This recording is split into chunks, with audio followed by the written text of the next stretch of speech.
تو ابراہیم نے کہا کہ بیٹا، میں خواب میں دیکھتا ہوں کہ گویا تم کو ذبح کر رہا ہوں، تو تم سوچ لو کہ تمہارا کیا ارادہ ہے۔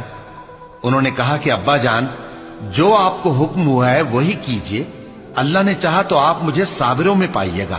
اس طرح جب دونوں نے حکم مان لیا اور باپ نے بیٹے کو ماتھے کے بل لٹا دیا، تو ہم نے ان کو پکارا کہ اے ابراہیم، تم نے خواب کو سچا کر دکھایا، ہم نیکوکاروں کو ایسا ہی بدلہ دیا کرتے ہیں۔ بلا شبہ یہ کھلی آزمائش تھی، اور ہم نے قربانی کے ایک بڑے جانور سے ان کا یعنی اسماعیل کا فدیہ دیا، اور پیچھے آنے والوں میں ہم نے ابراہیم کا ذکر خیر باقی رکھا کہ ابراہیم پر سلام ہو، نیکوکاروں کو ہم ایسا ہی بدلہ دیا کرتے ہیں۔ بے شک وہ ہمارے مومن بندوں میں سے تھے۔ ہمارا پروردگار جو صاحب عزت ہے اس سے پاک ہے، اور پیغمبروں پر سلام اور سب طرح کی تعریف اللہ رب العالمین کے لیے ہے۔